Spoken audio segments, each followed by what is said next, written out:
Bueno, la referencia de hoy tiene un título un poco engañoso, El amor en español. El subtítulo aclara un poco, es la construcción de la imagen del amor como síntesis de la cultura hispanoamericana. La realidad es que esta charla fue imaginada por el director de estudios hispanoamericanos de Brown University, que se llama Julio Ortega.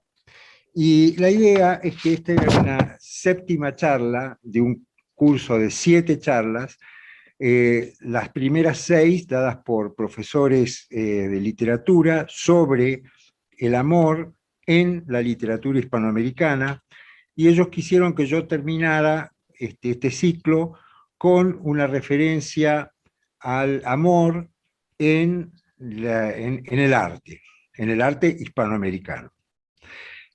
Eh, bueno, después la charla fue dada por Zoom, porque lamentablemente el año pasado no se pudo viajar, así que la dimos para los profesores y alumnos de Brown University, y ahí se adhirieron la Fundación Borges, la Universidad 3 de Febrero. Yo le agradezco enormemente a Fernando y a la comisión directiva del Ateneo de Cuba, de la Comisión Cultural de Cuba, esta oportunidad. Bueno, ¿cuál es el sentido del amor en esta charla? Porque la verdad es que cuando me invitaron, quería ver a ver cómo construía la imagen, el amor, ¿no? Eh, y yo pensé que el amor es lo que finalmente une dos culturas. Eh, el amor que finalmente forma una síntesis, como es Hispanoamérica, pero que empieza por la guerra, por el engaño, por la traición, por la violencia, y poco a poco se va configurando a partir de esta dialéctica violenta una síntesis. Y entonces empecé a mirar en las imágenes a ver si esta idea mía historiográfica se repetía de alguna manera en el arte. Así que este amor del cual voy a hablar yo hoy es el amor de la fusión entre dos culturas. Eh, Antes que nada quiero hacer alguna prevención teórica. Eh, Aquí vamos a hablar del arte como, como el sentido metafórico que todos tenemos. Es decir, todos tenemos un lenguaje de representación. El lenguaje de representación es el concepto y es la imagen. Representan algo que ya fue, algo que no existe más. Y todos sentimos que existen en el origen y en el final situaciones misteriosas a las cuales no podemos acceder. Esas situaciones misteriosas a las cuales no podemos acceder son el objeto del arte y de la poesía, que construye metáforas, que en griego quiere decir mensajes que están atrás de los mensajes. O sea, se construyen con palabras, con conceptos y se construyen con imágenes, pero trascienden el sentido de la imagen como representación o el sentido del concepto como significado. También vamos a mirar las imágenes con otra idea más de la historia de la teoría del arte, que es el texto y el contexto. Es muy importante lo que los artistas pensaron y quisieron cuando pintaron una obra o cuando hicieron una obra de arte, pero también es muy importante lo que funcionaba en el inconsciente colectivo y lo que estaba viviendo en el inconsciente de ese artista y que a lo mejor sin ser consciente de ello lo representaba también. En este sentido, Whistler dijo una vez una célebre frase: "Art happens", el arte sucede. Y Deleuze dijo: "Se pinta lo que no se ve", ¿no? Así que vamos a ver mensajes herméticos, ¿no? Ustedes saben que lo hermético viene del dios Hermes, que le daba mensajes de los dioses a los hombres, y eran mensajes cifrados, mensajes que no se entendían. Bueno, ¿cómo vamos a seguir la formación de la imagen?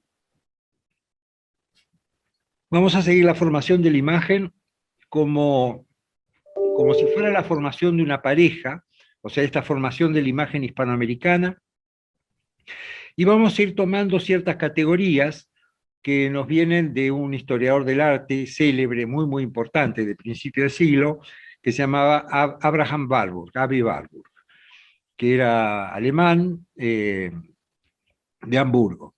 Él era un especialista en el Renacimiento y llegó a una conclusión típica del posromanticismo, que es que en realidad el arte representa formas del patos, formas absolutamente abstractas, que reposan dentro de nuestra memoria.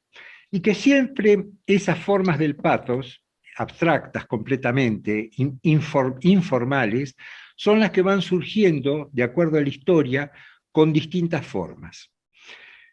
Él entonces hizo una serie de categorías de estas formas que, según él, reposan en la memoria, que son alrededor de 100.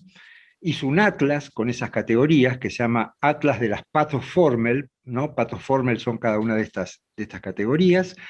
Y nosotros de estas categorías vamos a tomar la ninfa, el héroe, la serpiente, la pareja y el cielo estrellado, como el sendero, como el circuito que siguen dos culturas que se van encontrando. Primero una breve referencia a una de las primeras Pathformel, que es la ninfa. Esto no tiene nada que ver con Hispanoamérica, esto es el nacimiento de Venus de Botticelli, pero aquí se ven todos los elementos del Pathformel. Según Warburg, la ninfa tiene un fuerte erotismo. Acá él representa a Venus, que en griego quiere decir, se llama Afrodita. Afrodita es el amor-pasión, nace de la espuma del mar, es tan efímera como la espuma del mar. Existen un montón de símbolos de la feminidad en el cuadro. Están las rosas, está la concha del mar, está Flora a la derecha, que es la diosa de la primavera, y hay una contradicción enorme entre el cuerpo, bastante provocador, y el rostro de absoluta inocencia.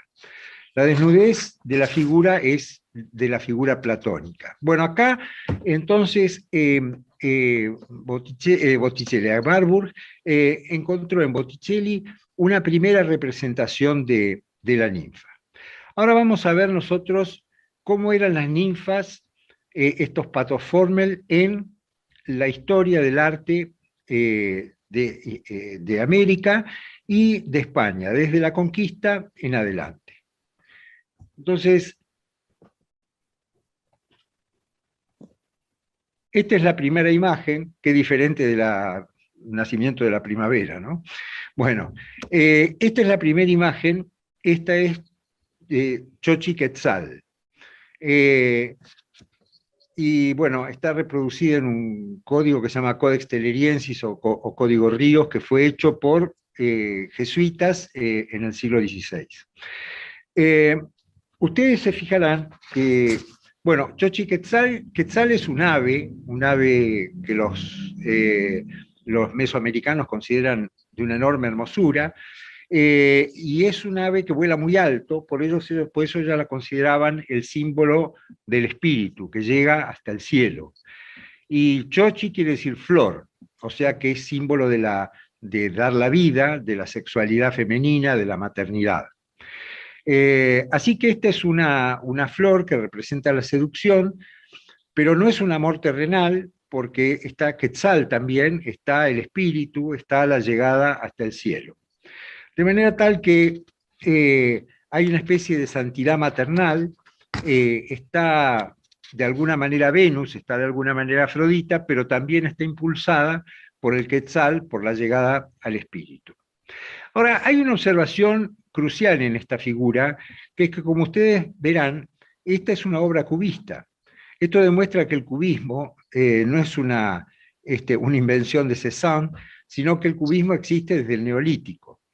Y el cubismo es una manera de geometrizar las imágenes, para encontrar en las imágenes los puntos comunes y sacarlas del tiempo, volverlas abstractas, y como si fuera un triángulo o como si fuera un círculo, y que no sean parte del tiempo, sino que sean parte de la eternidad.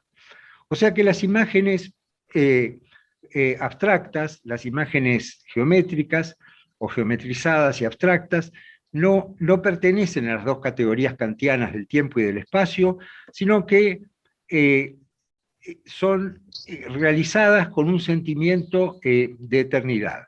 Y aparecen a lo largo de la historia del arte muchísimas veces. Cuando los españoles llegan a América, los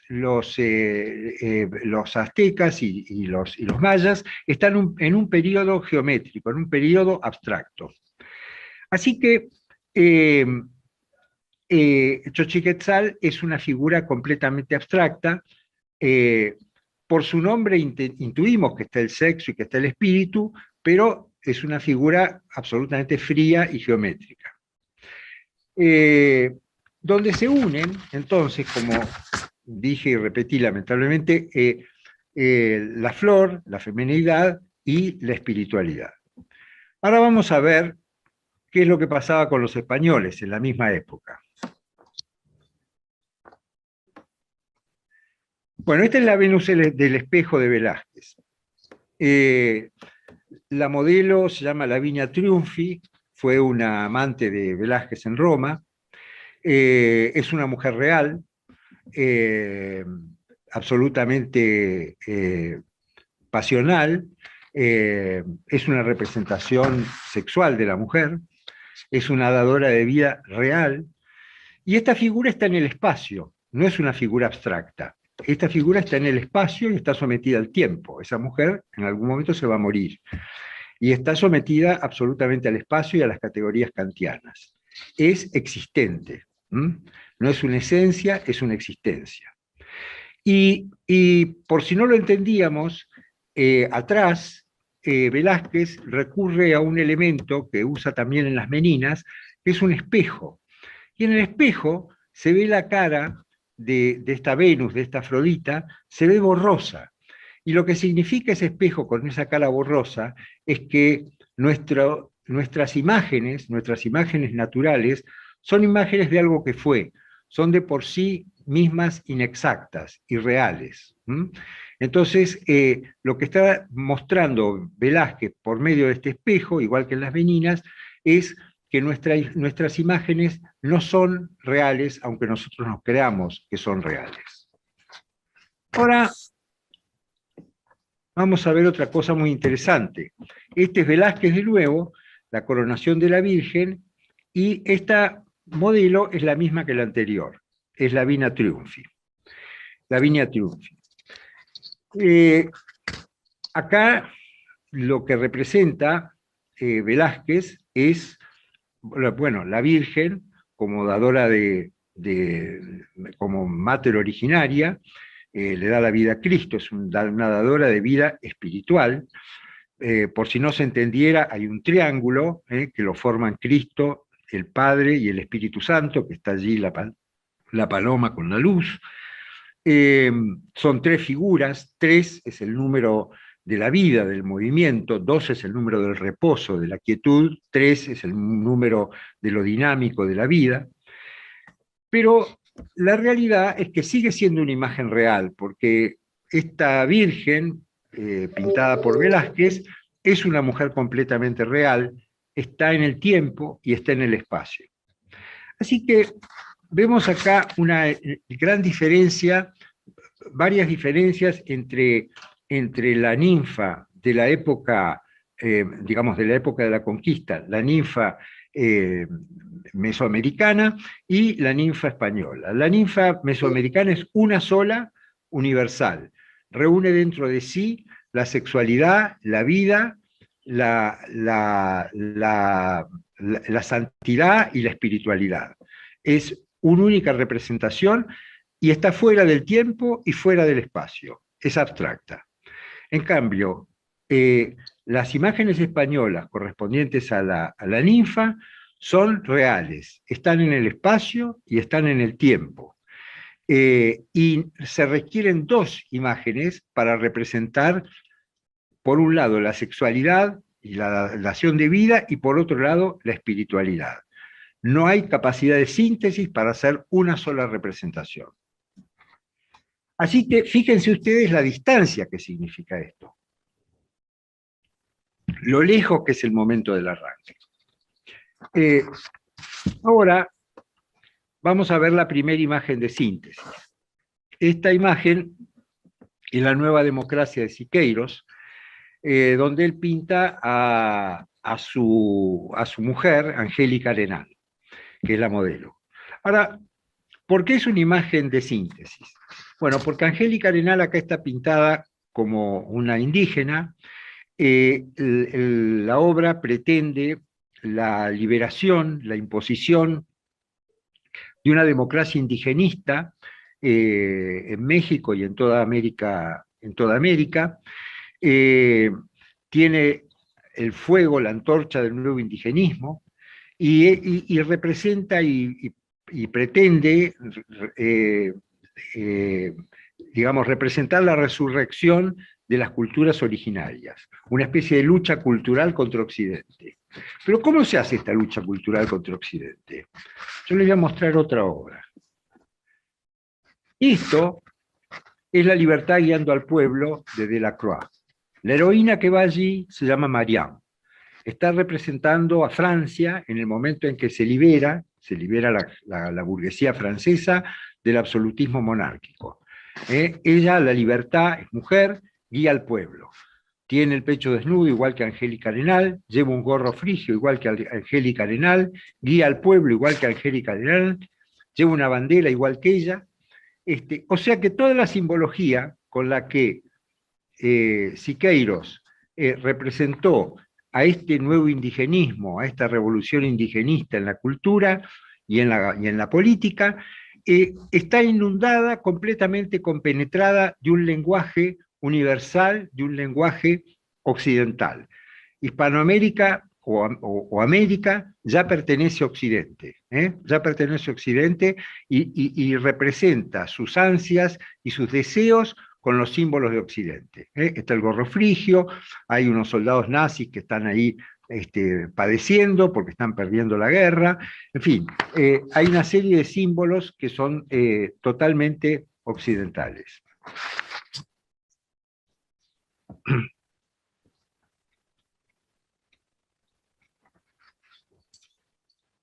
Entonces esta ninfa, la de Angélica Arenal, lo mismo que también la de Marianne, la de La libertad de Delacroix, es una ninfa típica del romanticismo.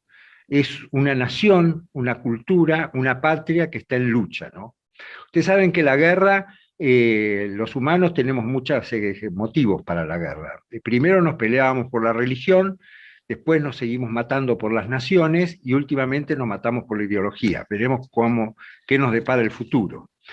Pero bueno, acá, más allá de las intenciones indigenistas, ya hay un lenguaje de síntesis. Entonces, de vuelta viene la pregunta, ¿texto o contexto? ¿Fue consciente Siqueiros cuando armó esta figura pretendidamente indigenista con un lenguaje absolutamente occidental y sintético? Ahora les muestro otra obra de una ninfa diferente. Esta obra se llama Cuerpos Celestes, Sueño Cósmico, y es una fotografía de Grete Stern. Grete Stern, ustedes saben que era alemana, vino exilada por la persecución nazi, lo mismo que muchos otros fotógrafos, como Anatole Saderman, Samer Macarius, en fin, una serie de fotógrafos que vinieron a Argentina y formaron la gran escuela de fotografía argentina, huyendo de la persecución nazi. Ella fue alumna de la Bauhaus y se casó con un argentino, Horacio Coppola, se casó con Horacio Coppola en Londres. Vino a la Argentina, se convirtió en una fotógrafa importantísima, y entre 1948 y 51, con la aparición de la fuerte corriente psicoanalítica en Argentina, la revista Idilio hizo una sección que se llamaba El psicoanálisis le ayudará.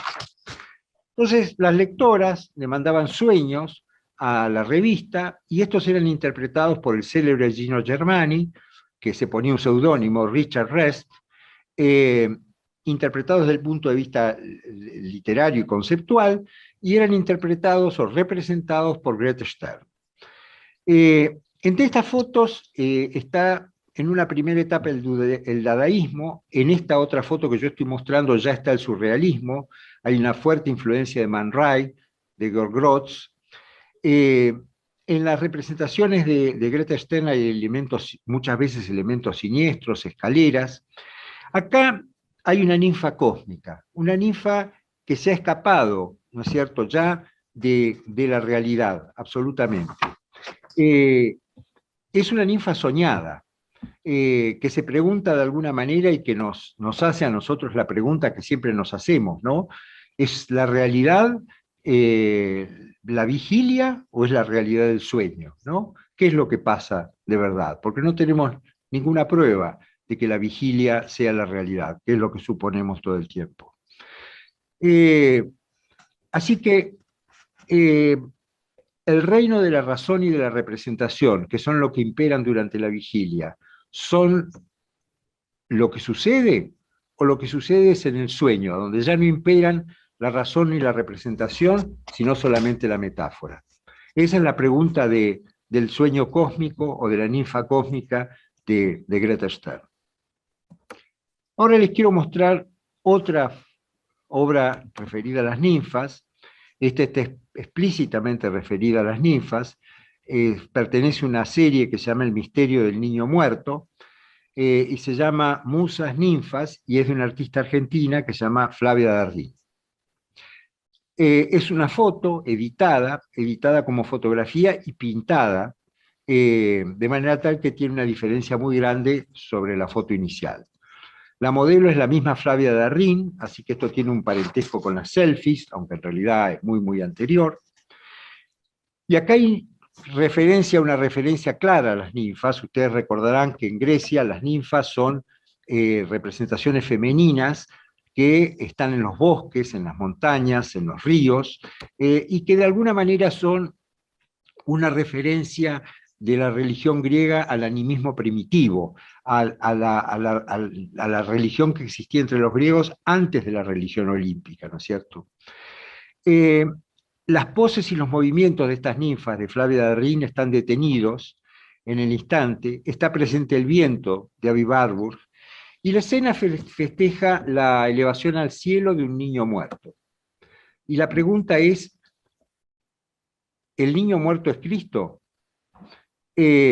Probablemente sí, es la alegría espiritual que sobreviene frente a la tristeza natural. La tristeza natural por la muerte, la alegría espiritual por la elevación al cielo.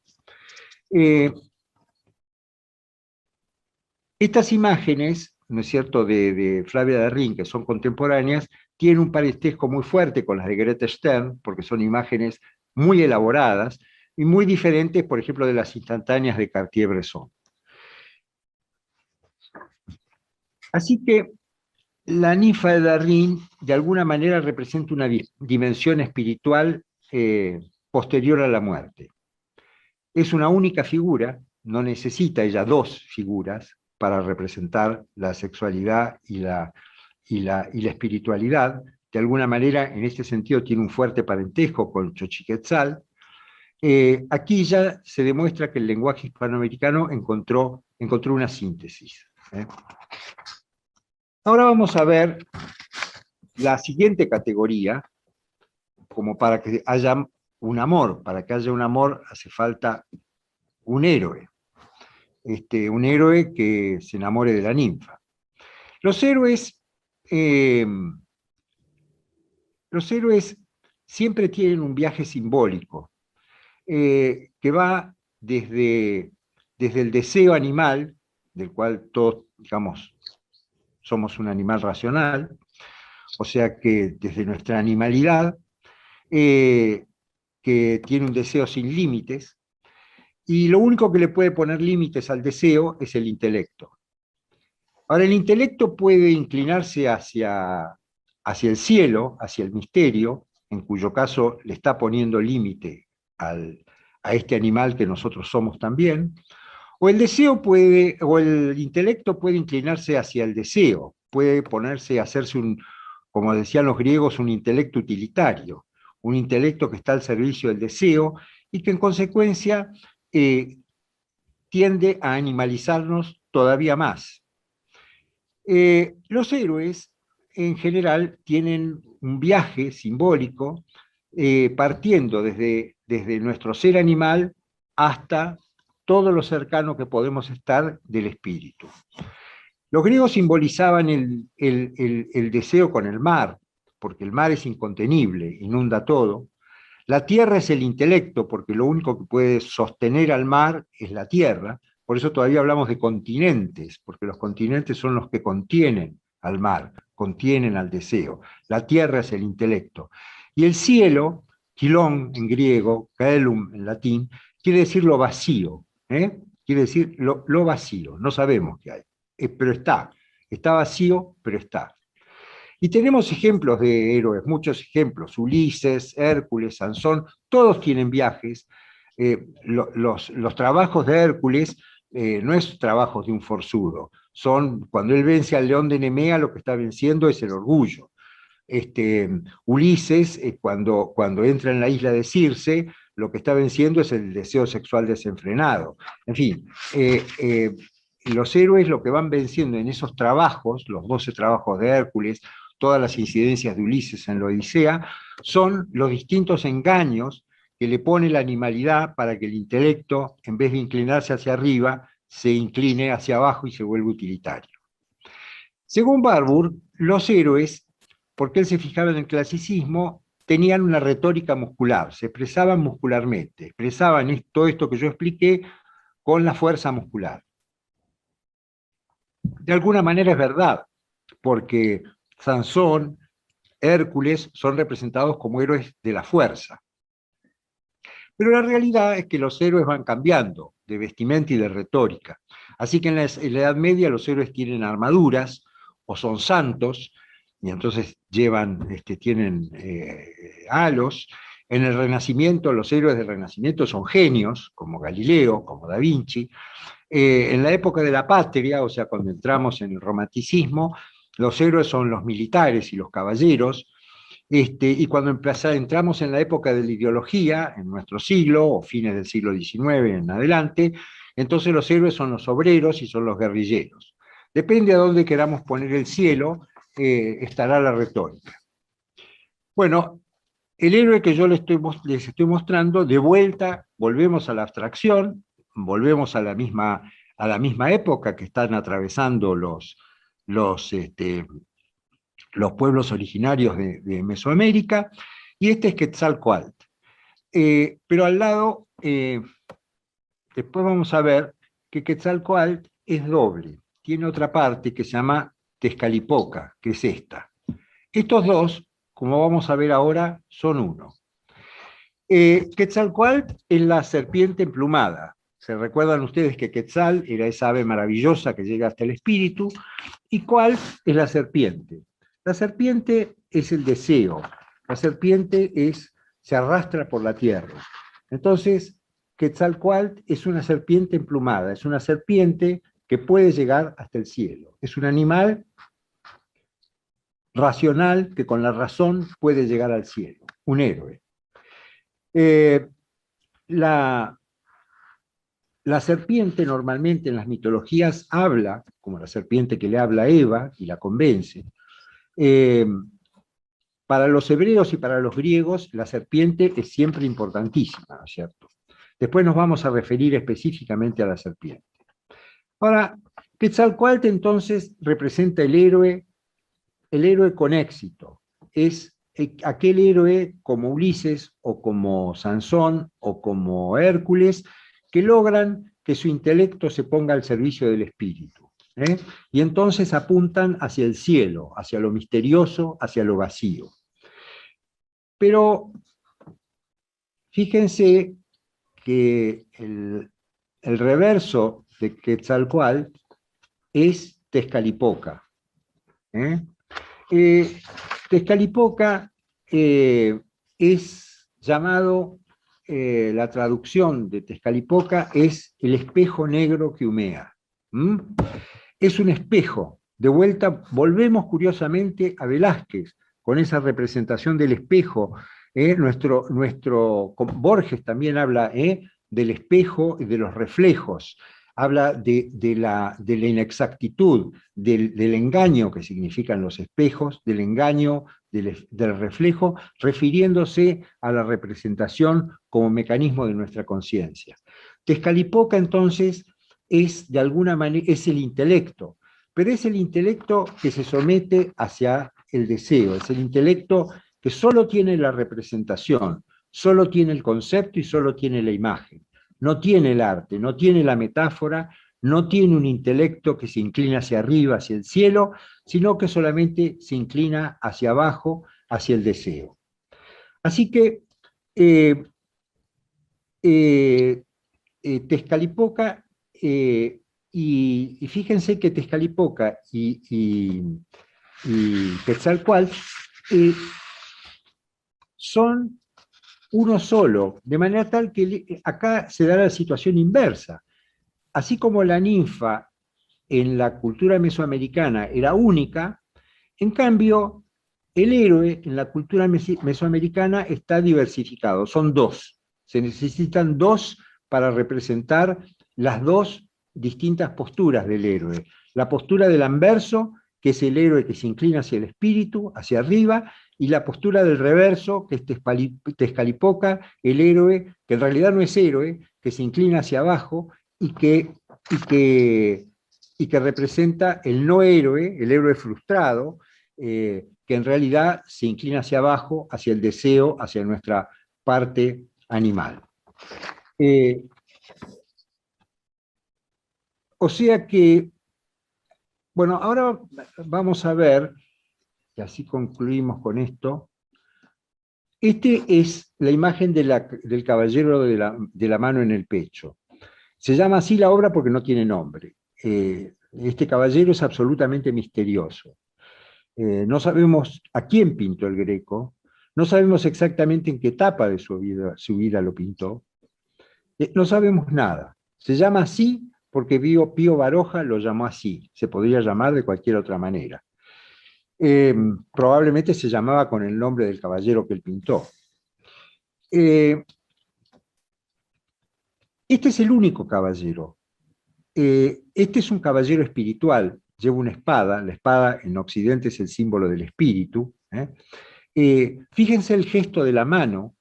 El gesto de la mano es típico de ciertas sectas del cristianismo primitivo, y la mano la tiene sobre el corazón, está jurando. El juramento, yura, quiere decir el compromiso con el Señor, el compromiso con Dios, el compromiso con el misterio. Tiene un ojo ligeramente estrábico, esto está hecho a propósito, no podemos suponer de un artista como el Greco que haga ojos estrábicos sin querer, está hecho a propósito, y él lo repite muchas veces después en sus santos, ya cuando ha evolucionado de este tipo de figura y pasa a esas otras figuras mucho más expresionistas, que son largas, con inclinaciones, pero ese ojo estrábico lo conserva siempre. El caballero de la mano en el pecho es el único que existe. A Occidente no le hacía falta, a Europa, mejor dicho, no le hacía falta en ese momento otra representación del caballero. Él une la fuerza de la espada, la valentía, con el espíritu representado por su mano, representado por su juramento. De manera tal que el desencuentro de ambas culturas en el momento de la conquista es enorme. Dos ninfas necesarias para representar la espiritualidad y la vida en España, mientras que en América es una sola. La representación española de la ninfa es real, está sometida al tiempo y al espacio. La representación de la ninfa de los mesoamericanos es geométrica, abstracta, no está sometida ni al tiempo ni al espacio, pretende la eternidad. Y exactamente lo inverso no sucede con el héroe. En el héroe, los mesoamericanos necesitan dos representaciones, mientras que los españoles requieren solamente una. La distancia es muy grande. Acá empezamos a encontrar una figura de síntesis. Este es Letiel Dey. Letiel Dey es un arcángel, y es uno de los famosos arcángeles arcabuceros, que son una de las primeras imágenes de sincretismo. Los ángeles arcabuceros son muy raros, se pintaron solamente en Perú, en el noroeste de Argentina y en Bolivia. Tiene varias curiosidades. La primera es que tiene una ropa militar.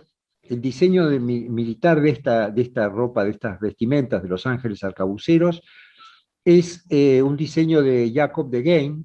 En esa época, ustedes recuerdan que los españoles ocupaban Holanda, y existe una enorme influencia recíproca entre España y Holanda, y entonces Jacob de Gheyn fue un diseñador de uniformes militares que usaron los españoles. De donde los ángeles arcabuceros fueron pintados por indígenas, por incas peruanos y bolivianos y argentinos. ¿De dónde sacaron las imágenes de Jacob de Gheyn? Fíjense que la figura es asexuada, puede ser hombre o mujer, pero lo más curioso es que estos arcángeles, arcabuceros, la mayoría de ellos son arcángeles prohibidos. Ustedes saben que en el libro de Enoc, que es un libro que está prohibido, no es un libro sinóptico, no está admitido ni por los judíos ni por los cristianos, se cuenta que había unos arcángeles, y estos arcángeles son de vuelta, igual que las ninfas, estos arcángeles son un recuerdo del animismo, porque los arcángeles representan el rayo, el viento, distintas fuerzas de la naturaleza, son parte del animismo previo a la religión de Yahvé Dios, a la religión de la Torá. Por eso es que se los prohíbe al libro de Enoc, porque el libro de Enoc habla de estos arcángeles. Y estos arcángeles se casan, se juntan con las mujeres humanas y producen unos gigantes tremendos, dañinos y terribles, que se llaman los Nefilim. Y todo esto está en el libro de Enoc, que en la única Biblia que se conserva es la Biblia etíope. ¿De dónde sacaron en el noroeste argentino, en Perú y en Bolivia, los arcángeles del libro de Enoc de la Biblia etíope? La verdad es realmente curiosísimo. El arcabuz sí podemos darle una explicación, porque en los incas, Iliapa, el dios del trueno, está muy vinculado, lógicamente, al efecto de un arcabuz. Los ángeles arcabuceros eran tan importantes, que en 1750 hay un levantamiento en Lima. El levantamiento se produce porque los españoles deciden sacarle un montón de derechos a los incas, quitarles el derecho a asistir a la universidad, quitarles el derecho a participar de la administración española, quitarles el derecho a participar del ejército español. Entonces se produce un levantamiento que finalmente es frustrado, pero los rebeldes, los insurgentes, se visten de ángeles arcabuceros. Curioso, ¿no? Entonces esta es la primera imagen sintética que tenemos, una imagen profundamente misteriosa, que muy difícil de explicar, cómo aparece Letel Dey, un arcángel prohibido, en un lugar tan lejano. Ahora les muestro otra imagen de otro héroe. Acá hay dos síntesis hispanoamericanas. La primera es el autor, José Sabogal. José Sabogal es un pintor peruano que se educó en Europa, fue admirador de Picasso, admirador de Chagall. Vino a Buenos Aires, en Buenos Aires estudió en la Escuela de Bellas Artes, terminó su carrera, volvió a Perú, donde tuvo una distinguida carrera como profesor universitario y como artista. Lo pinta, así que ahí tenemos el primer hombre doble, el primer hispanoamericano o europeo-americano. Y pinta acá a Garcilaso de la Vega. Ustedes recordarán al Inca Garcilaso de la Vega, que era hijo de un inca, de una princesa inca, y de un noble segundón de España, que era encomendero. Así que era un mestizo, pero igual que el mestizo de Hernán Cortés y de la Malinche, es un mestizo de una nobleza secundaria, de familias importantes. El Inca Garcilaso de la Vega viaja a España, tiene una educación muy esmerada por un tío muy rico, muy poderoso que tenía, y escribe unos comentarios reales de los incas, en los cuales describe por primera vez, con una exactitud notable, la vida de los incas antes y posterior al ingreso de los españoles. Así que aquí en Garcilaso de la Vega tenemos de nuevo otro hombre de dos mundos. La estructura en sí de la pintura también es un hombre de dos mundos. Fíjense que de un lado es cobrizo, del otro lado es blanco, o sea, de un lado es indígena, del otro lado es español, del lado español tiene barba, del otro lado es lampiño. La mano del americano es una mano del trabajo manual, y la otra mano es una mano del trabajo intelectual. Pero fíjense que el fuego, que es el símbolo del espíritu, brilla sobre la mano del indígena. En cambio, sobre la mano del español hay una pluma, que es el símbolo del intelecto. Así que aquí hay casi una síntesis, porque hay dos figuras, una figura indígena, una figura americana y una figura española, pero están pegadas, están fusionadas en una sola. Los españoles proveen el intelecto, pero el espíritu lo provee América. Y ahora, en cambio, vamos a ver un héroe que ya no está dividido, no es una unión de dos, sino que este es una síntesis. Esta obra se llama El Coronelazo, es una obra de Siqueiros, es un autorretrato, se ve que él se quería mucho, y es una de las primeras representaciones donde no hay unión, ¿no es cierto?, sino que es absolutamente sintético. Este autorretrato fue realizado en la Guerra Civil Española. Siqueiros fue maestro de Pollock, es un pintor muy importante realmente, mezcla de alguna manera el futurismo con el expresionismo, con ciertas técnicas del expresionismo abstracto también. Su pintura es muy compleja desde el punto de vista técnico, y la obra pertenece lógicamente al posromanticismo. Bueno, omití decir que evidentemente existe una estructura de perspectiva clásica en la obra que va desde el puño hasta los ojos del héroe, del coronelazo. La obra, como dije, es posromántica. Ustedes recuerdan que el romanticismo digamos, rivaliza con la ilustración. El romanticismo desconfía de la ilustración.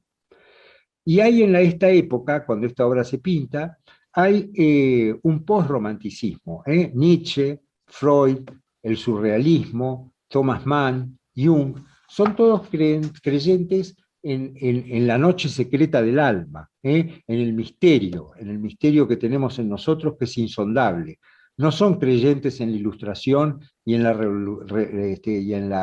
el academicismo y en la razón. De hecho, la Revolución Francesa consagró un templo, que hoy es la Madeleine, o sea, hoy está consagrado a Santa Magdalena, pero en realidad ese templo fue construido para la diosa razón.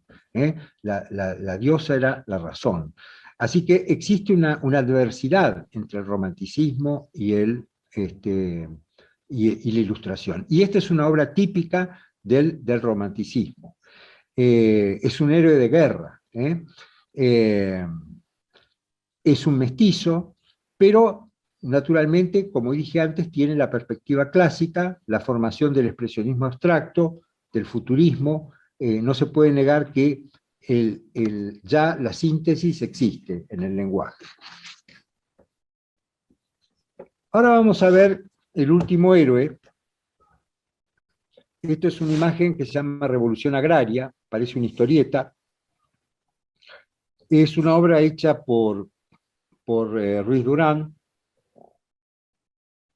en la época de Velasco Alvarado, en Perú.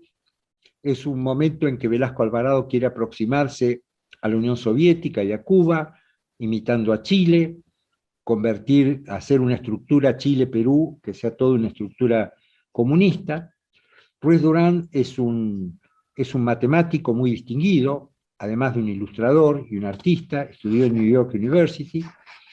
Él, cuando habla de esta obra, muchos años después, décadas después, eh, habla de la época de la droga, de la moda de Mao, del Che Guevara, y habla de toda esta época como una época de idealismo esnovista, como un momento donde en base a estas ideas se puso en marcha una violencia que se aprovechó naturalmente en la Guerra Fría por los dos bandos, ¿no? Lógicamente.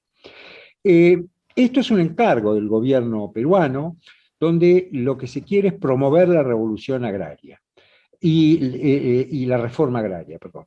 ¿Y cómo es la promoción? Bueno, Ruiz Durán, que es el que gana el concurso, se imagina que esta promoción hay que hacerla con afiches que tengan un lenguaje pop, un lenguaje de historieta, porque eso es lo que lee la gente. Eh, y entonces, acá notamos que ya Hispanoamérica puede usar cualquier lenguaje. Usa cualquier lenguaje de Occidente y sin embargo expresa mensajes propios, mensajes hispanoamericanos.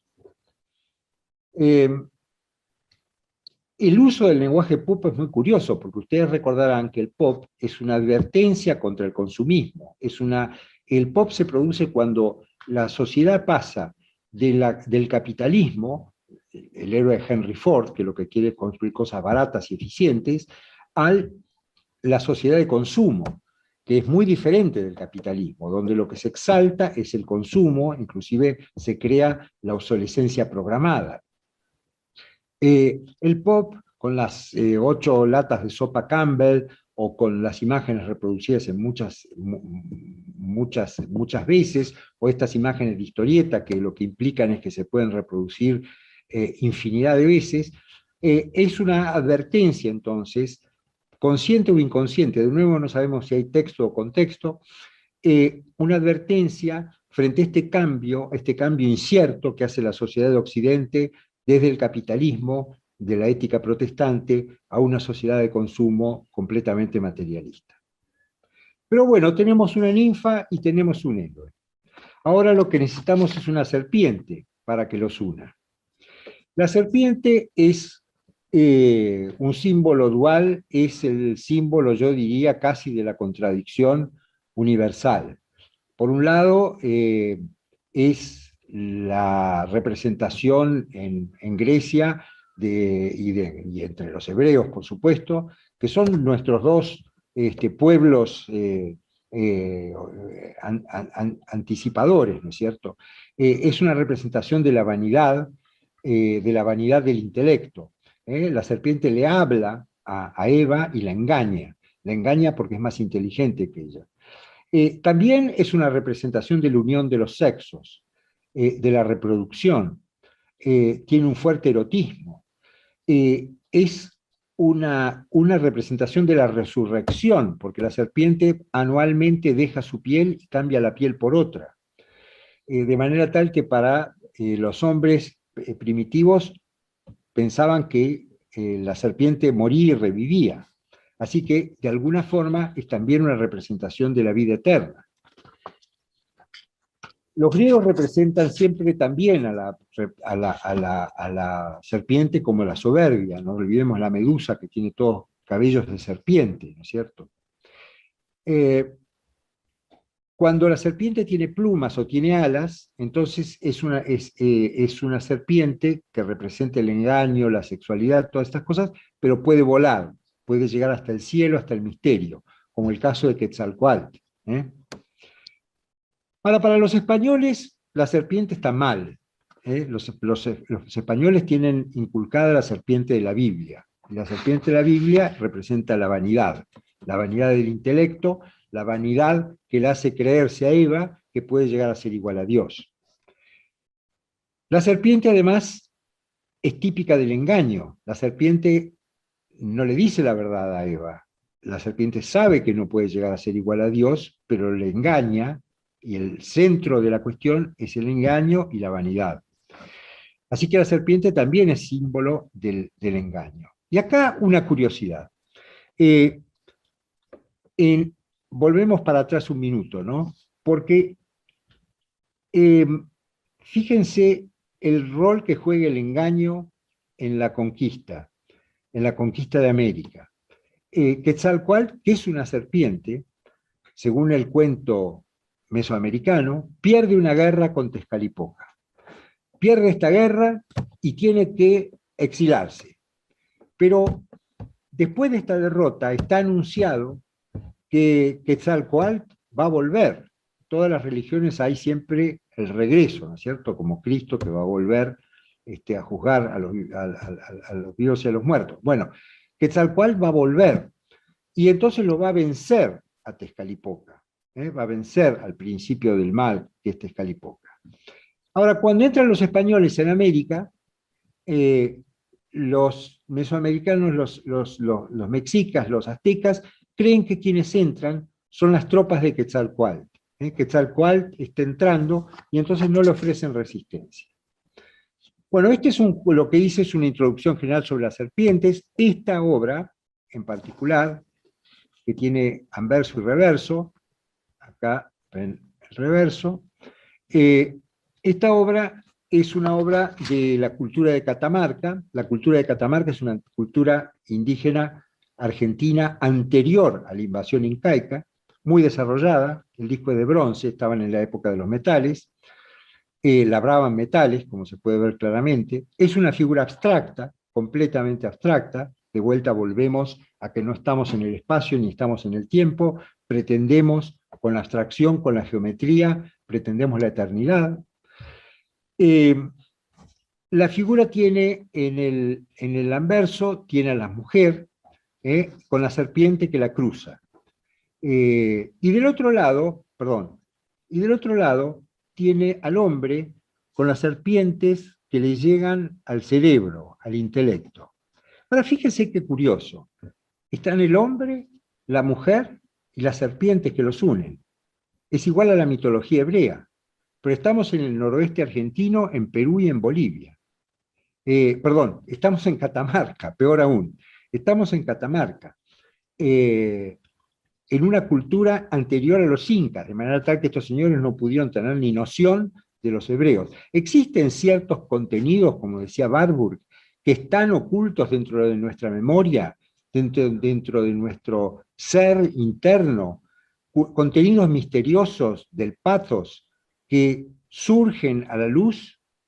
¿Por qué pasa lo mismo entre los hebreos y la cultura de Catamarca, donde el hombre y la mujer se unen a través de la serpiente?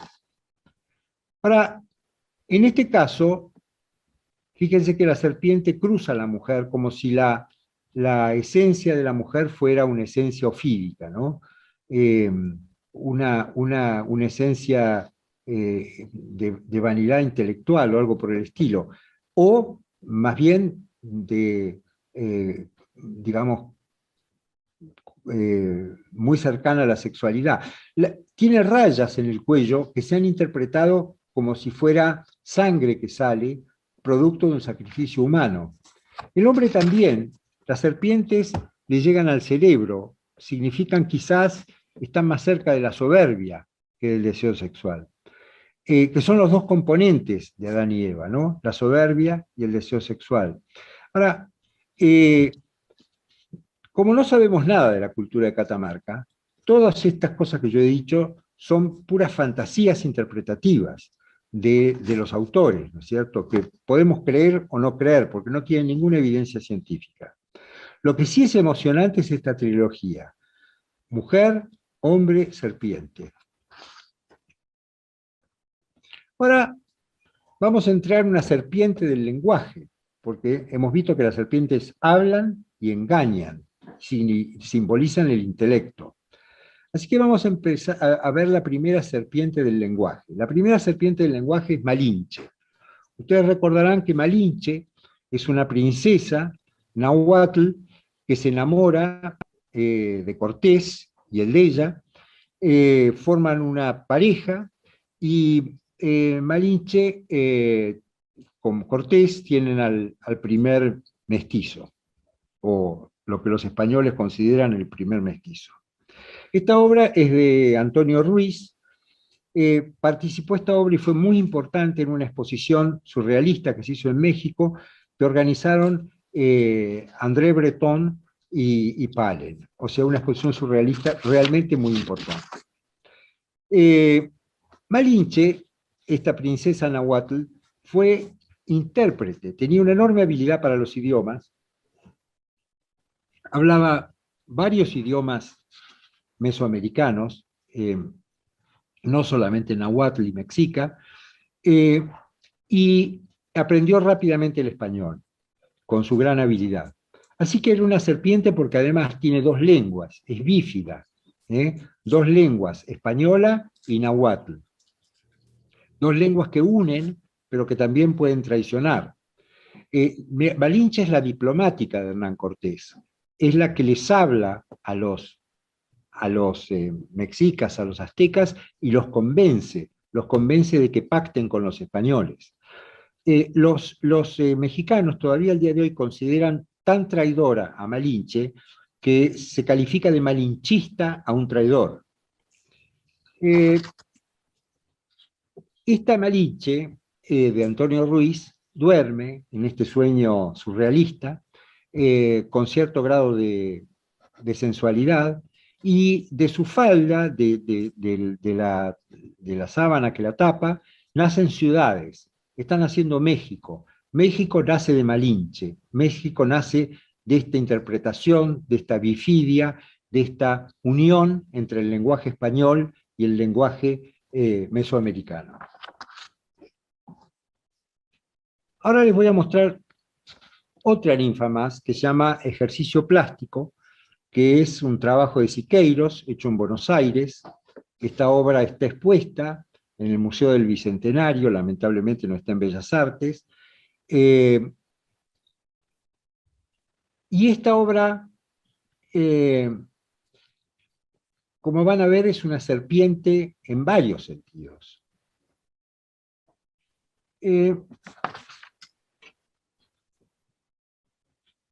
La modelo de esta obra, bueno, esta es la obra antes de la restauración, después le voy a contar de la restauración.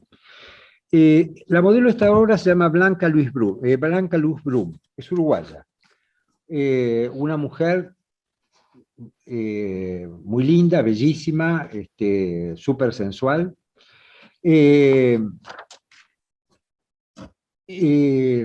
Tuvo muchos amores, cambió de pareja muchas veces. Las parejas oficiales que tuvo fueron un peruano muy importante, Parra del Riego, que la hizo escaparse de su convento, era católica en el convento. Entonces después se juntó con David Alfaro Siqueiros y se hizo marxista y comunista ferviente. Después con Jorge Beche, que era el director del diario El Mercurio en Chile, y entonces se hizo peronista católica. Y finalmente con Carlos Brunson, al final de su vida, que era dueño de una línea aérea, y entonces se hizo pinochetista. O sea que tenemos una verdadera serpiente que va cambiando acá permanentemente de piel y de manera de ser, de manera de creer sobre todo. Pero también este mural, esta obra es un mural. Es un mural que fue desmontado y ahora está en el Museo del Bicentenario, pero que estaba en la casa de Natalio Botana, famoso periodista uruguayo, editor y dueño del diario Crítica, ¿no es cierto? Importantísimo en los años 30, en Argentina y en los años 40. Este mural también, de alguna forma, es una serpiente que va renaciendo. Resulta que Victorio Campo y Oliverio Girondo lo invitaron a Siqueiros a que hiciera un mural. No olvidemos que Siqueiros es uno de los tres muralistas mexicanos, Orozco, Siqueiros y Rivera, y Siqueiros se fue invitado a hacer un mural. Los murales de Siqueiros tenían un profundo contenido político, marxista, comunista, y naturalmente estamos en 1933, en Argentina eso era imposible, se prohibió el mural de Siqueiros. Así que Victorio Campo y Oliverio Girondo se quedaron sin el mural. Siqueiros fue a parar a la casa de Botana, que lo invitó, que tenía una casa por ahí por Don Torcuato, a donde había una bóveda, un sótano, a donde en definitiva él pintó un mural, este mural que no tiene nada de político, que es un mural profundamente erótico. Eh, el mural también es una serpiente, porque resulta que después de que se murió Botana, esta causa tuvo varios dueños, durante los cuales el mural se deterioró mucho. Cuando la compró Alzogaray, eh, que todos ustedes recordarán, el mural estaba en este estado, y Dita Alzogaray, la mujer de Alzogaray, lo hizo pintar toda la cal. Así que el mural casi se destruye. Pero después un empresario argentino llamado Héctor Mendizábal compró el mural, lo desmontó, lo metió en unos containers y estuvo, como después él se fundió, estuvo en esos containers como durante 10 años, y después de eso el gobierno argentino lo rescató, lo hizo restaurar por restauradores italianos y mexicanos, y el mural revivió de esta manera.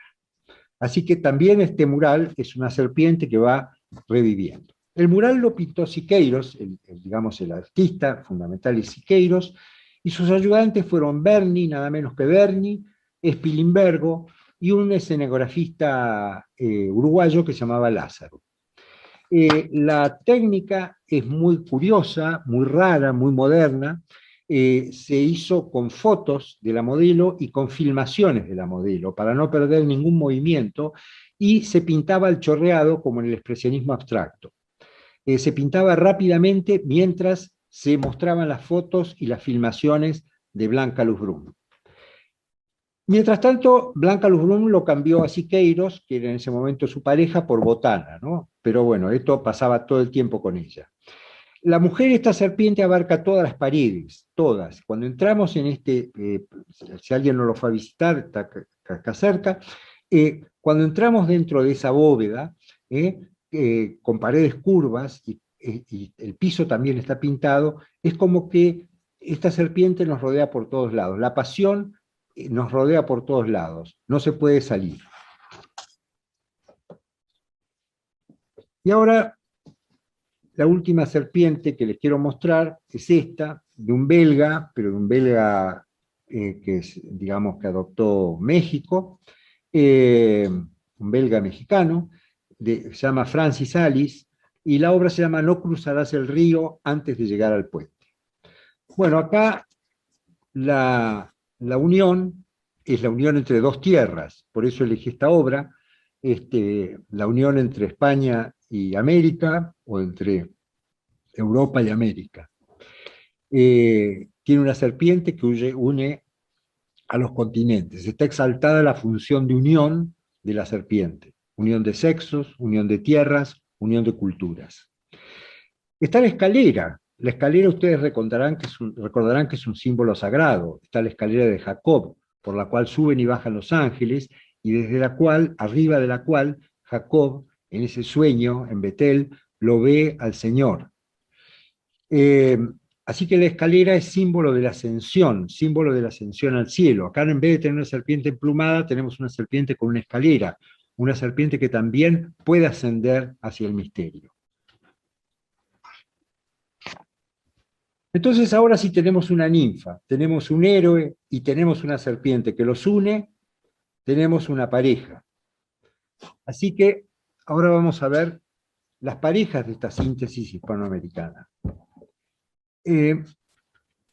Estas son Cortés y la Malinche, pintados por Orozco. Bueno, Cortés y la Malinche son míticamente la primera pareja, hispanoamericana que tiene un hijo, que sería el primer mestizo, el primer hispanoamericano.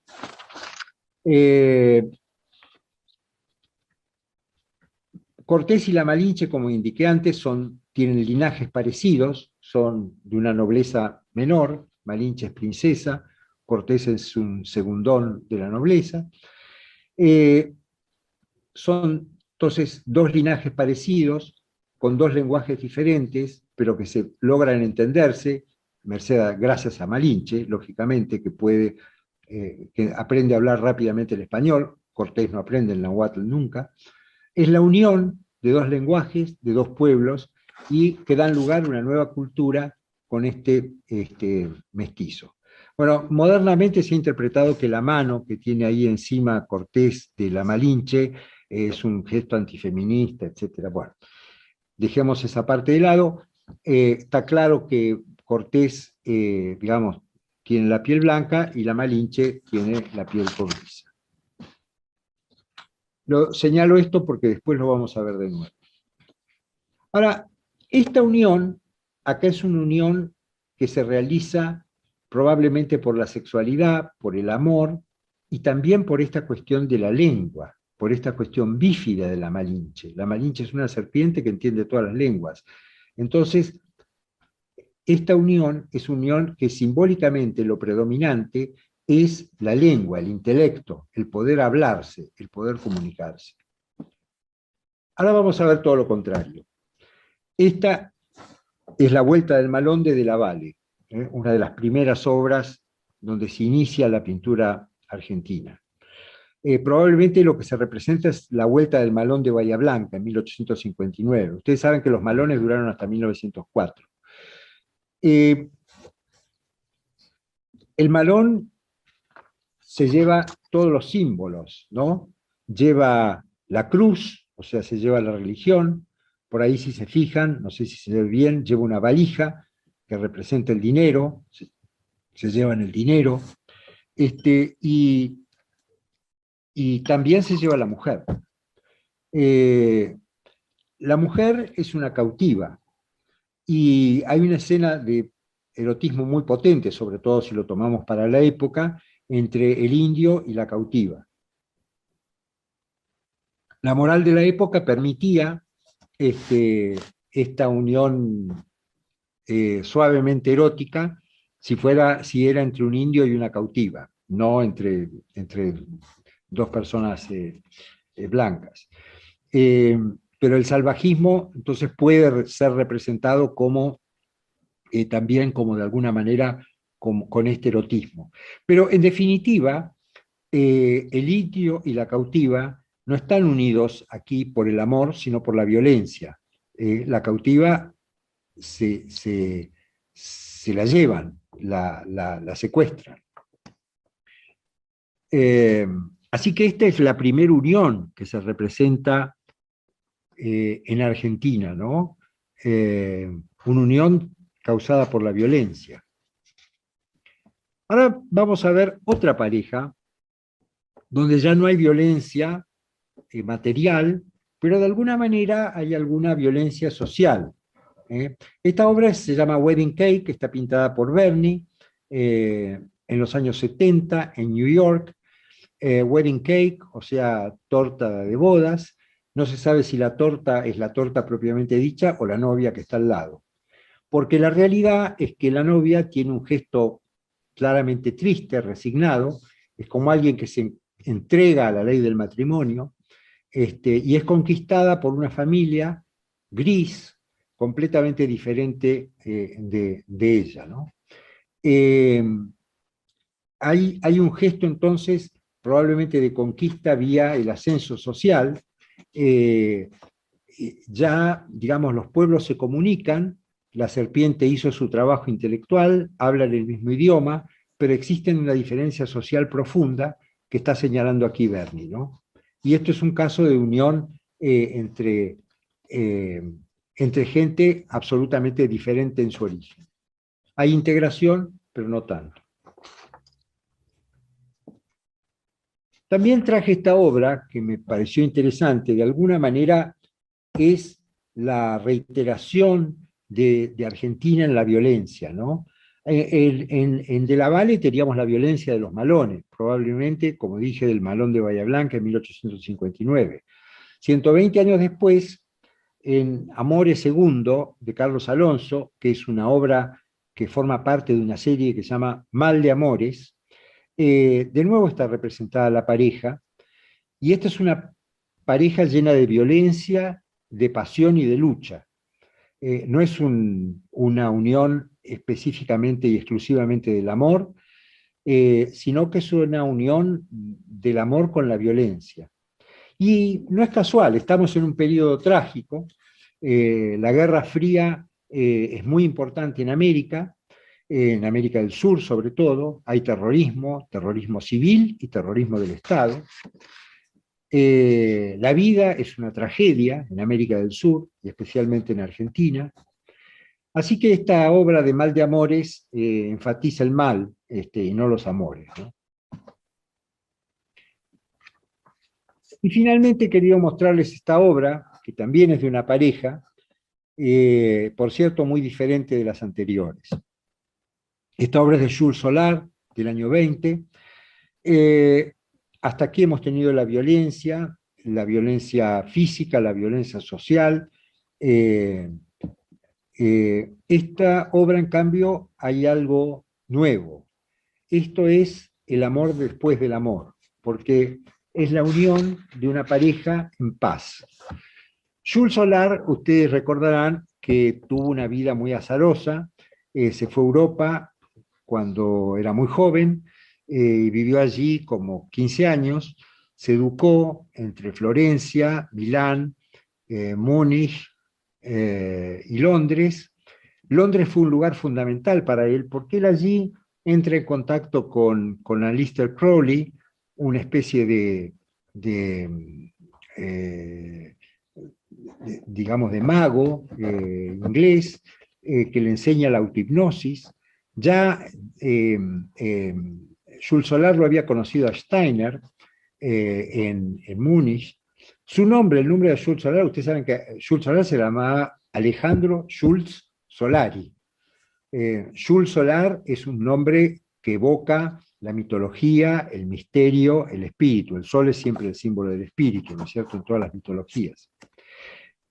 Así que acá tenemos una pareja en la cual está el amor después del amor. Está la serpiente, por cierto, de nuevo, que siempre une a las parejas. La mujer está sobre el hombre, por delante del hombre, lo cual es toda una indicación de la paz de esta pareja.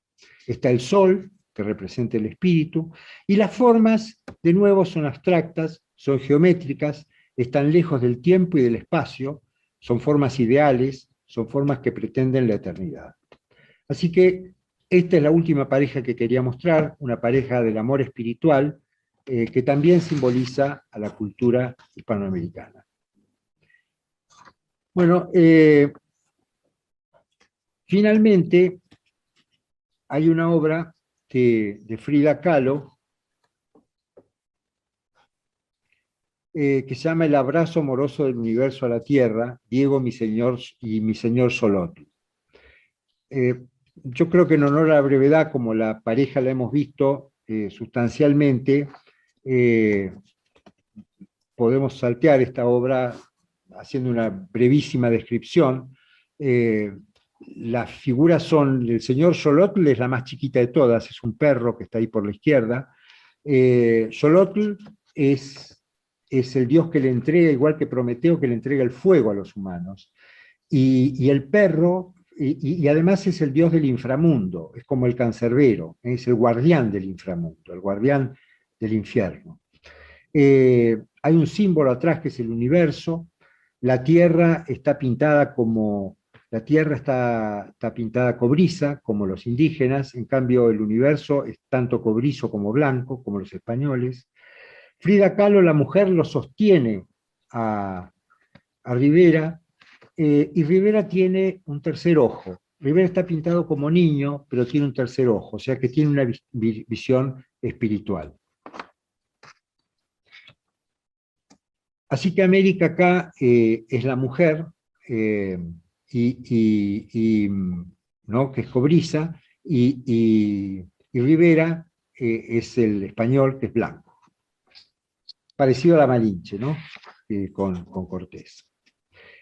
Bueno, finalmente, entonces, si se produce el amor después del amor, si se produce el amor espiritual, nos podemos aproximar al cielo, como dijimos antes, Quilón, lo vacío, lo misterioso, lo que no sabemos, Caelum en latín significa lo mismo.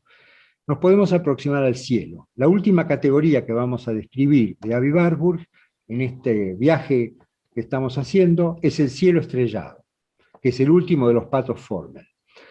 El cielo estrellado ha sido pintado sistemáticamente por todas las culturas de Occidente desde los orígenes. Acá tenemos entonces una obra de Remedios Varo. Remedios Varo nace en España, vive en México. La obra se llama Ícono. Pertenece al surrealismo y al romanticismo. Los símbolos son muy importantes. Hay una torre. La torre simboliza siempre el intento de llegar al cielo, como en Babel. Es también símbolo del eje vertical de la creación. Es también el lugar a donde los dioses fecundan a las mujeres humanas. Zeus la fecunda a Dánae, el Señor la fecunda a la Virgen, y Zeus de nuevo la fecunda a Sémele. Dánae y Sémele están en torres. Está la luna, que es el símbolo femenino, está el cielo, y hay un triángulo, como dijimos antes, 3, el movimiento, el hijo, la creación. Está también el sol, que es el espíritu, y el círculo, que es la eternidad. Ahora, en Bizancio, donde se desarrollaron los íconos, y este es el sentido de la obra, se consideraba que los íconos eran sagrados en sí mismos, como objetos. Hubo una guerra entre los que detestaban esta representación y los que la sostenían, los iconoclastas y los iconódulos. Los iconoclastas se atenían a la sentencia bíblica que prohíbe la representación en todos los sentidos. Y los iconódulos sostenían que la representación era válida y valiosa. Hubo una guerra y finalmente un compromiso. Se asumió que los artistas de los íconos estaban dirigidos como los cabalistas por la voz de Dios, como si fueran un profeta, pero que el ícono en sí no era sagrado. Bueno, de todas maneras, los íconos están destinados a representar lo sagrado, por eso lo hemos puesto aquí como representación del cielo estrellado. Por último, en este largo recorrido, a lo mejor muy largo para todos ustedes, a mí me apasiona y me divierte, pero siempre el que habla le apasiona y le divierte lo que dice, así que tenemos una obra que se llama Adastra per Aspera, o sea, el duro hacia las estrellas por el duro camino. Es una obra de Daniel García, un artista argentino, representa un cielo nocturno, enigmático, acá ya no hay parejas, hay puro misterio. Es verdaderamente el cielo estrellado como señal del misterio. El cielo es un lugar donde están las estrellas, que no sabemos si esas estrellas existen o son la luz solamente de una estrella que dejó de existir hace millones de años. Nos damos cuenta de que el cielo es infinito y que la geometría es solamente un consuelo. Como dijimos varias veces, el cielo es el misterio y también es la sede del amor. Al misterio se llega a través del amor, a través de la metáfora. Dante Alighieri, en la comedia, que hoy se cumplen 700 años, este año se cumplen los 700 años, ustedes recuerdan que sale, dice él, nel mezzo del camino de la mia vita mi ritrovai in una selva oscura, me encontraba en una selva oscura, el arranque en una selva oscura. Entonces, Virgilio, que es el símbolo de la razón, lo va a conducir a través del infierno y del purgatorio. Y entonces Dante se va a acercar al paraíso, al cielo, al misterio. Y allí Virgilio tiene que retroceder, porque en el paraíso, en el cielo, el misterio, ya no entra la razón, no puede entrar el intelecto, solamente puede entrar la fe, solamente puede entrar el amor. Y entonces Virgilio es abandonado y el guía de Dante es entonces San Bernardo de Claraval. Así que partió Dante de la selva oscura y llega entonces al cielo estrellado, a través de la conducción de la fe del misterio. Bueno, hemos visto entonces la formación de una imagen común, una pasión del encuentro que produjeron algo que Pascal Guignard llamó el descubrimiento de lo que no puede aparecer, la aletheia, o sea, la verdad de lo que no pudo ser visto, la pintura como expresión del espíritu. En nuestro caso, en el caso de Hispanoamérica, más de 5 siglos de historia, de luchas, de guerras, de amores, de traiciones, de ninfas, de héroes, de serpientes que unen y que forman parejas, que dan nacimiento a un hijo sagrado, a un lenguaje único, a un cielo estrellado, tan inexplicable como la cultura hispanoamericana que este cielo estrellado simboliza.